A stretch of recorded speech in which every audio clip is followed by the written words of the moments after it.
Sir so ఈరోజు చాలా different questions ready అయిపోయినాయి మళ్ళీ మీ దగ్గర రావడానికి. సో మరి మనకు తెలిసినటువంటి విషయమే, మంత్రి అయిన గారు రోజా జాతక ప్రకారంగా ఎలా ఉంటుంది ఆమె రాజకీయ జీవితం?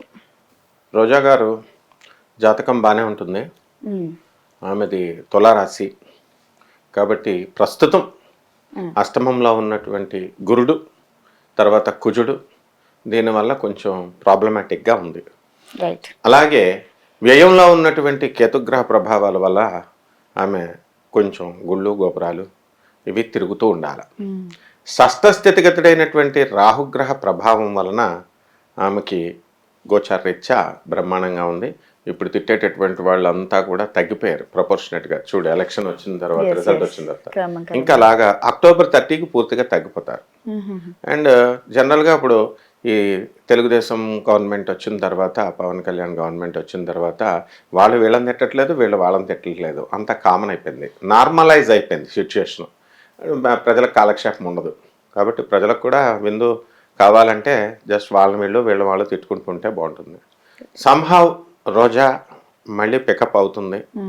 అండ్ ఈ గురుడు వచ్చే సంవత్సరం మనకి మే 1 తర్వాత 2025లో ఆమెకు భాగ్య స్థితిగతుడు అవుతాడు.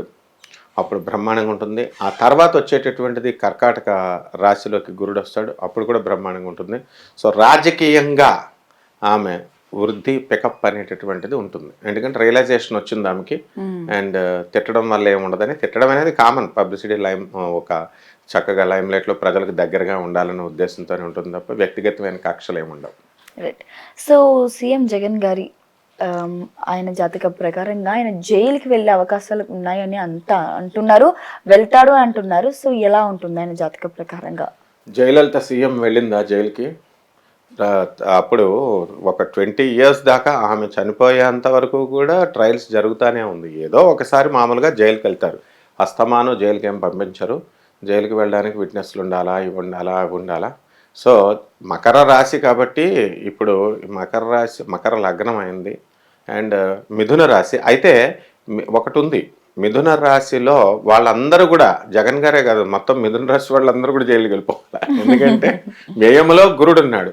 ఒక శాస్త్రం ఏం చెప్తుందంటే వ్యయములో గురుడు ఉన్నప్పుడు లీగల్ బ్యాటిల్ వెళ్ళాలి. జైలు అవ్వచ్చు, కోర్టులకు వెళ్ళొచ్చు, పోలీస్ స్టేషన్కి వెళ్ళొచ్చు. సో మిథున రాశి వాళ్ళందరికీ డేంజరే, నాట్ ఓన్లీ ఫర్ జగన్. కాబట్టి జగన్ గారు జైలుకి వెళ్ళే సమస్య లేదు. ఆయన ఆల్రెడీ లాలా వెళ్తున్నారు, కోర్టులో జరుగుతుంది, ఇంకా చాలా టైం ఉంది. అప్పుడు ఒక్కసారే వెళ్తారు ఎవరైనా జైలు, వీళ్ళు ఊహాగానాలు అస్తమాను జైలుకి పంపించినట్టు పని పట్టలేదా? జైలుకు పంపిస్తారు, వెళ్ళిన తర్వాత రిమాండ్ అంటారు దాన్ని. ఆ రిమాండ్ పీరియడ్ అయిన తర్వాత కన్విక్షన్ ఎప్పుడు వస్తుంది? ట్రయల్లో ప్రూవ్ అయినప్పుడు అవుతుంది. అసలు కేసు హాస్టైల్ అవుతుంటే ఆయన జైలుకి వెళ్ళే పరిస్థితి ఏంటి? సో నరేంద్ర మోడీ గారు చేయాలనుకున్నా కూడా ఇట్స్ ఇంపాసిబుల్. ఎందుకంటే ప్రజలకు చెప్పేసుకుంటారు వీళ్ళ ఆనరబుల్ జడ్జెస్ లాగా. పేపర్ వర్క్ ఉంటుంది, గ్రౌండ్ వర్క్ ఉంటుంది. దాన్ని బట్టి సిబిఐ కూడా చేయలేదు. సిబిఐ ఓన్లీ కెన్ అరెస్ట్, రిమాండ్కి పంపించింది, డ్యూటీ అయిపోయింది, పోలీసు వాళ్ళ డ్యూటీ అయిపోయింది. ఇక జ్యుడిషియరీలో ఆయన ఎప్పుడన్నా కోర్టుకి ఎగ్గొడితే అప్పుడు మళ్ళీ రిమాండ్ ఇస్తారు, ఆయన రీకాల్ పెట్టుకుంటాడు. జ్యుడిషియరీ ఉంది, లాయర్లు ఉన్నారు, లర్న్డ్ కౌన్సిల్స్ ఉన్నారు. So there is no question of going, only when any cases proved. ఎక్కడైనా కన్విక్షన్ అయితే అప్పుడు అవుతుంది. ఇక్కడ ప్రూవ్ అయ్యే సమస్య లేదు. ఎందుకనంటే ఎలాగ కంటిన్యూ అవుతానే ఉంటాయి. ఇండియన్ జ్యుడిషియరీ అంతా సంవత్సరాలు ఇంకో 20 సంవత్సరాల తర్వాత అప్పుడు చూసుకోవాలి జగన్ గారు జైలుకి వెళ్తారా వెళ్ళరా అనేది. రైట్. తెలంగాణ మాజీ సీఎం అయినటువంటి కేసీఆర్ గారు కూడా జైలుకి వెళ్తారని అంటున్నారు, దాని ప్రకారంగా మీరేమంటారు? కేసీఆర్ గారిది అంటే ఫస్ట్ టైం ఎలిగేషన్స్ పెట్టచ్చు ఎవరైనా, ఇది అది అని. ఎలిగేషన్స్ పెట్టడం వల్ల ఫస్ట్ టైం ఎవరినైనా జైలుకి పంపిస్తారు. ఆ తర్వాత జైలుకి వెళ్ళిన తర్వాత ఏమవుతుంది? ఆయన ఇప్పుడు కవిత గారు కూడా వచ్చేస్తారు. మన కేజ్రీవాల్ రాలేదా? జైలు అంటే అసలు భయం ఎందుకు? జైలు అంటే jail is a government hostel, correctional department, అది కరెక్షనల్ సెంటెన్స్ అంతే. అక్కడికి వెళ్తారు, కరెక్ట్ అవుతారు, వస్తారు. వెళ్ళాలి, ప్రతి మనిషి జైలుకి వెళ్ళాలి. ఇప్పుడు ఎలక్ట్రిసిటీ ఆఫీస్కి వెళ్ళట్లేదా? తర్వాత వాటర్ బిల్ ఆఫీస్కి వెళ్ళట్లేదా బిల్లులు కట్టడానికి? పోలీస్ స్టేషన్ అంటే భయపడతారు. పోలీసు వాళ్ళు ఏమైనా రాక్షసులా? లేకపోతే జైలర్ ఎంత బాగా చూసుకుంటారంటే జైలరు వాళ్ళు, మా గురువుగారు అయినటువంటి అడిషనల్ డీజీగా చేసినటువంటి రాజీవ్ త్రివేది గారు ఆ జైలు డైరెక్టర్గా ఉన్నప్పుడు నేను ఆయన తరచూ కలుస్తూ ఉండేవాడిని. ఆ లోపల ఉన్నటువంటి వాళ్ళు ఉన్నారు, జైల్లో ఉన్నటువంటి వాళ్ళంతా చక్కగా పని చేసుకుంటారు. ఇలా పని పాట లేకుండా మామూలు జనాల్లాగా వాళ్ళు ఏం తిట్టరు. ఒక్కసారి ఏదో ఉద్రేకాల్లో వెళ్ళినటువంటి వాళ్ళు పశ్చాత్తాపంతో తెలుసుకొని వాళ్ళు చక్కగా కార్పెంటరీ వర్క్ అని, ఈ వర్క్ అని, ఆ వర్క్ అని చదువుకుంటారు. డాక్టర్ అంబేద్కర్ యూనివర్సిటీ ఇగ్నోల్లో కోర్సులు చేసుకుంటారు. బయటకు వచ్చి మంచి మంచి ఉద్యోగాలలో కూడా వెళ్తారు. ఈవెన్ కన్విక్షన్ అయినా కూడా మంచిగా ఉద్యోగాలు ప్రైవేట్ జాబ్స్లోనూ మంచి పొజిషన్స్లోకి వెళ్ళినటువంటి వాళ్ళు ఉన్నారు. సో అదేదో జైలు లాగా ఏదో పెద్ద పెద్ద న్యూస్ లాగా ఈ జనాలు వాళ్ళ డిస్కషన్స్, న్యూస్ ఛానల్స్ డిస్కషన్స్ లేవు. వాళ్ళ డిస్కషన్లు ప్రజలు ఇవన్నీ వర్కౌట్ అవ్వవు. చంద్రశేఖరరావు గారు, కేసీఆర్ గారు వెళ్తారు. But it's not that.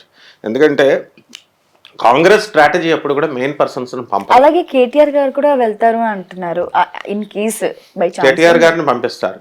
కారణం ఏంటంటే కాంగ్రెస్ స్ట్రాటజీ చెప్తున్నాను. ఎలిగేషన్స్ అన్ని పక్కన పడేసేయండి. కాంగ్రెస్ వాళ్ళు, బీజేపీ పార్టీ వాళ్ళ స్ట్రాటజీ ఏంటంటే తండ్రులను పంపరు, మెయిన్ క్యాండిడేట్స్ని పంపరు, వాళ్ళ పిల్లల్ని పంపిస్తారు. అందులో ఒక భాగంగానే కవిత గారిని పంపించారు. అలాగే ఇప్పుడు కేటీఆర్ గారిని పంపిస్తే పంపించవచ్చు, అది వేరే విషయం. కానీ మెయిన్ తలకాయని పంపిస్తే మళ్ళీ ఆయనకి సంపత్తి వచ్చేస్తుంది. తర్వాత ఆయన మళ్ళీ పికప్ అయిపోతాడన్న ఉద్దేశంతో ఈ పార్టీ సమీకరణలు అలా ఉంటాయన్నమాట. ఎందుకంటే దే ఆర్ నేషనల్ పార్టీస్, అలా చీప్గా బిహేవ్ చేయవు. వీళ్ళు కేసులు పెట్టేసుకోవడాలు, జైలుకి పంపించడాలు అలా ఉంటాయి. ఆయన జైలుకి పంపిస్తే ఏమవుతుంది, ప్రజల్లో సానుభూతి పికప్ అవుతుంది. సో కేసీఆర్ గారు జైలుకి వెళ్ళే సమస్య లేదు. ఒకవేళ ఏమన్నా కేటీఆర్ గారు వెళ్తారు అనుకుంటే ఎలిగేషన్స్ పెడితే ఏం చేస్తారు మరి?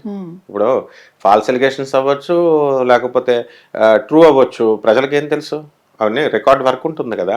ఇప్పుడు రేవంత్ రెడ్డి గారు ఉన్నారు, పైన సోనియా గాంధీ ఉంది, తర్వాత మోడీ గారు ఉన్నారు, ఆనరబుల్ జస్టిస్లు ఉన్నారు, కోర్టు ఉంది, కేసులు ఫైల్ చేస్తారు. కేసు ఫైల్ చేసిన వాళ్ళు దాన్ని బట్టి అక్కడ ఉన్న సిచ్యుయేషన్స్ని బట్టి ప్రైమా ఫ్యాసీ ఎస్టాబ్లిష్ అవ్వాలా, ఎస్టాబ్లిష్ అవ్వకుండానే జైలుకి పంపించారు చంద్రబాబు నాయుడు గారిని.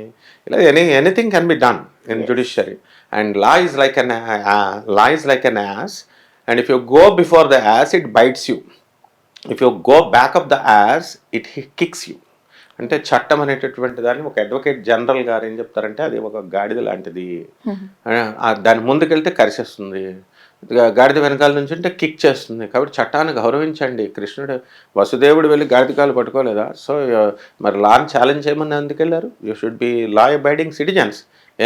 మీ వాళ్ళ మాస్టర్లు చెప్పలేదా క్రైములు ఇవి చేయమని చెప్పారా? కాబట్టి జైలుకి వెళ్తే వెళ్ళాలా, తప్పులు చేస్తే వెళ్ళాలా, దట్స్ ఆల్.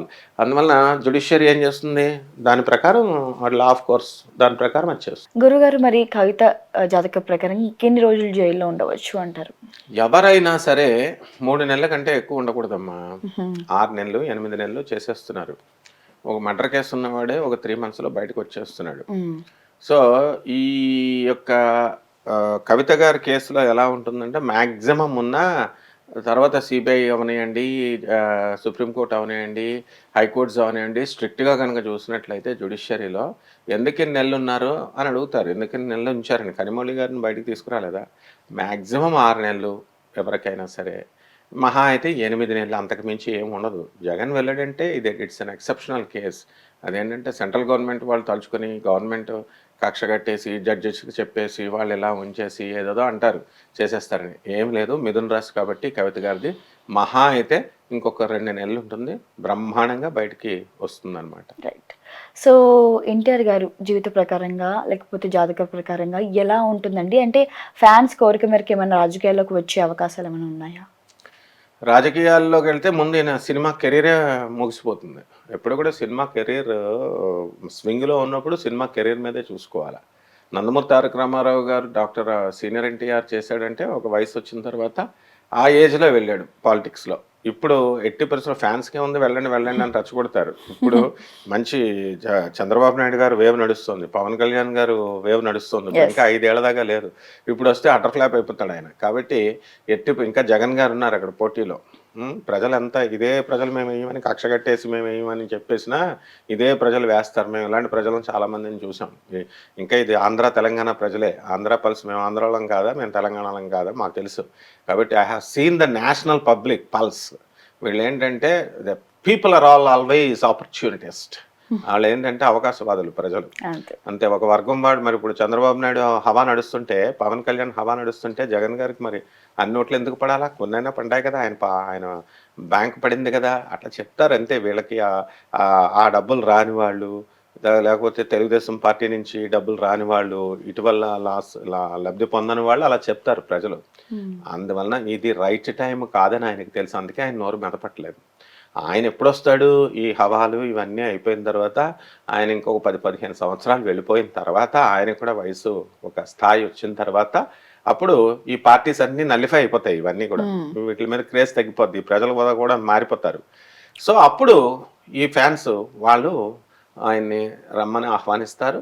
అప్పుడు ఆయన కొత్తగా పార్టీ పెట్టుకొని ఆయన ఇదే తెలుగుదేశాన్ని ఆయన కొత్త ఇందులోకి రాడు. ఆయన కొత్త తెలుగుదేశం పార్టీ లాగా అన్నా డిఎంకే ఎలా పెట్టారు, డిఎంకే అన్నా డిఎంకే అలా సపరేట్ వచ్చి గ్యారెంటీగా వస్తాడు ఆయన, అందులో డౌటే లేదు.